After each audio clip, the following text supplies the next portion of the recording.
అటవీ హక్కుల లబ్ధిదారులకు ప్రభుత్వం పూర్తి అండ. అటవీ హక్కుల చట్టం ప్రయోజనాలు ప్రతి అర్హుడికి అందేలా చర్యలు.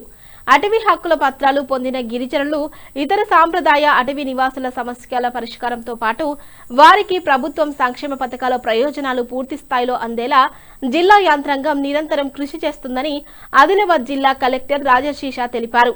మంగళవారం ఊట్నూరులోని కేబీ కాంప్లెక్స్ పీఎంఆర్సీ భవనంలో దొంగచింత బీర్సాయిపేట్ గ్రామ పంచాయతీల పరిధిలో షెడ్యూల్డ్ తెగలు, ఇతర సాంప్రదాయ అటవీ నివాసుల అటవీ హక్కుల గుర్తింపు చట్టం 2026 అమలుపై పైలట్ సామాజిక తనిఖీ ప్రజావేదిక కార్యక్రమం నిర్వహించారు.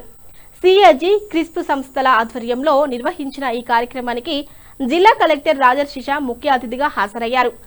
ఐటీడీఏ ప్రాజెక్టు అధికారి మంద మకరంద్ పాల్గొన్నారు. ఈ కార్యక్రమంలో deputy collector Gangadhar, Utnoor RDO Mohan Singh, జిల్లా వ్యవసాయ అధికారి రవీందర్ సింగ్, ఎల్డీఎం ఉత్పల్ కుమార్, ఏపీఓలు వసంతరావు, భాస్కర్, రైతులు తదితరులు పాల్గొన్నారు. ఇది చాలా అంటే ఫారెస్ట్ రైట్స్ చట్టాన్ని నిజంగా ఏదైతే స్ఫూర్తితో ఈ ఫారెస్ట్ రైట్ చట్టాలు ఉన్నాయో, ఫారెస్ట్ రైట్ చట్టం 2006 ముందు మాట కూడా మీరు గమనిస్తే ఆ ముందు మాటలో కూడా ఎన్నో ఏళ్ళ నుంచి ఫారెస్ట్లో అంటే అడవుల్లో మా వాళ్ళు ఉన్నారు, కానీ వారికి జరగాల్సిన న్యాయం జరగట్లేదు కాబట్టి చట్టం తీసుకురావడం జరిగిందని ఆ చట్టంలోనే ఉండడం జరిగింది. ఆ చట్టానికి తగ్గట్టుగా సరైన ఇంప్లిమెంటేషన్ అంటే సరిగ్గా దాన్ని చేరుతుందా లేదా అనడానికి ఇప్పటి వరకు కూడా మనకి ఒక ఆడిట్ అనేది మనకి జరగలేదు, చట్టంలో లేదు.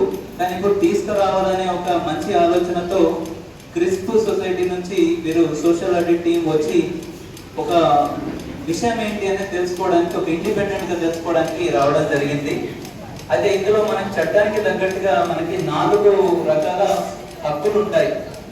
ఒకటి సాగు కోసం రావాల్సిన హక్కు, ఇదే 6వ హక్కు పత్రం. రెండవది ఉండడానికి కావాల్సిన హక్కు, హ్యాబిటేట్ రైట్ అంటారు. తర్వాత కమ్యూనిటీ ఫారెస్ట్ రైట్స్ అంటే కమ్యూనిటీ సామూహికమైన హక్కులు. ఇక 4వది వచ్చేసి కమ్యూనిటీ ఫారెస్ట్ రిసోర్సెస్, వాటిని మనం ఉపయోగించుకోవడానికి అంటే అక్కడ ఒక ఊట కావచ్చు, లేకపోతే ఒక బావి కావచ్చు, ఏదైనా ఉపయోగించుకోవడానికి. అటవీ హక్కు పత్రాలు అంటే వ్యక్తిగతంగా సాగు కోసం, వ్యవసాయంలో సాగు కోసం పత్రాలు ఇవ్వడం జరిగింది. సో దాని సందర్భంగా మళ్ళీ ఈసారి మన అంటే ఒక దేశంలో ఒక సంస్థ ఉంటుంది, అది సంవిధానంలో వచ్చినటువంటి ఒక సంస్థ, controller and auditor general of India.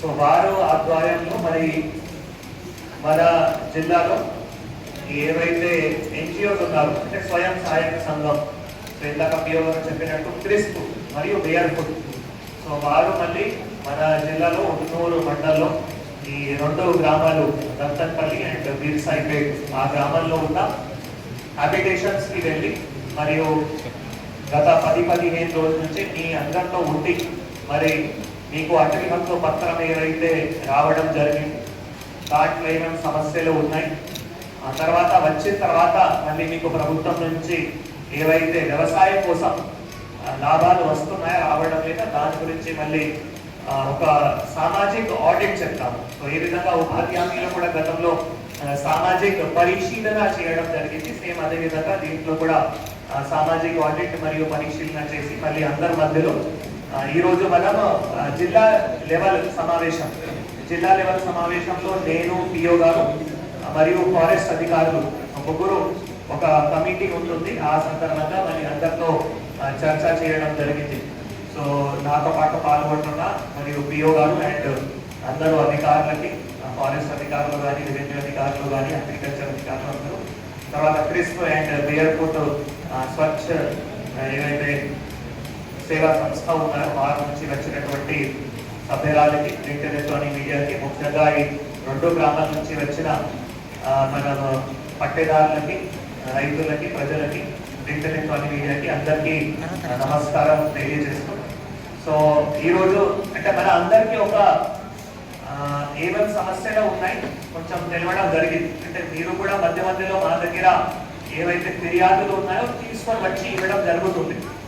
So for example అంటే ఉదాహరణగా మాకు క్రాప్ లోన్ రాలేదు, అది ఒకటి సమస్యను మాకు కొంత తెరవడం జరిగింది. దాని సందర్భంగా మళ్ళీ మనం భూవార్తీలో ఆన్లైన్ చేసి మళ్ళీ క్రాప్ లోన్ ఇవ్వడానికి ఒక ప్రక్రియ ఏవైతే ఉన్నాయో ప్రారంభించడం జరిగింది.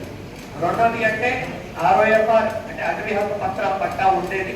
కానీ ఎవరైతే పట్టాదారు ఉన్నారో ఆయన మరణించిన తర్వాత మళ్ళీ వాళ్ళు విరాసత్దారు ఎవరైతే ఉన్నారో వాళ్ళకి పట్టాలు రావాలి. అవి కూడా మనం ఒక ప్రక్రియ స్టార్ట్ చేయడం జరిగింది. సో ఆ ప్రక్రియ కూడా స్టార్ట్ చేయడం జరిగింది, అది కొనసాగుతుంది. సో దాని గురించి మళ్ళీ ITDAలో దరఖాస్తులు పెట్టుకోవచ్చు. లేదు సంబంధిత ఎవరైతే MRO ఉన్నారు, తహసీల్దార్ ఉన్నారో ఆయన దగ్గర కూడా దరఖాస్తు పెట్టుకోవచ్చు. దాని సందర్భంగా మళ్ళీ విరాసత్ కూడా అటవీ హక్కు పత్రంలో చేయడానికి ఆస్కారం ఉంటుంది. ఆ విరాసత్ అయిన తర్వాతనే మళ్ళీ మీకు రైతు భరోసా కూడా రావడానికి ఆస్కారం ఉంటుంది. సో అది ఒకటి రెండు మనం చేయడం జరిగింది. మూడోది మళ్ళీ ఈ ఎరువు సందర్భంగా కూడా సో ఇప్పుడు కొత్తగా మళ్ళీ మొన్నటి నుంచి ఒక యాప్ రావడం జరిగింది. నేను ఇక్కడ MAO గారు DO గారికి కోరుతున్నాము, దయచేసి ఇప్పుడు ఈ సభ కొనసాగుతుంది కాబట్టి నేను మాట్లాడిన తర్వాత MAO గారు DO గారు ఆ యాప్ గురించి వివరించండి. తర్వాత మళ్ళీ భాస్కర్ గారు కూడా మళ్ళీ ట్రాన్స్లేట్ చేసి చెప్తారు. ఇది చాలా important. Framework for fertiliser app ఒకటి రావడం జరిగింది, దాని గురించి చెప్తారు.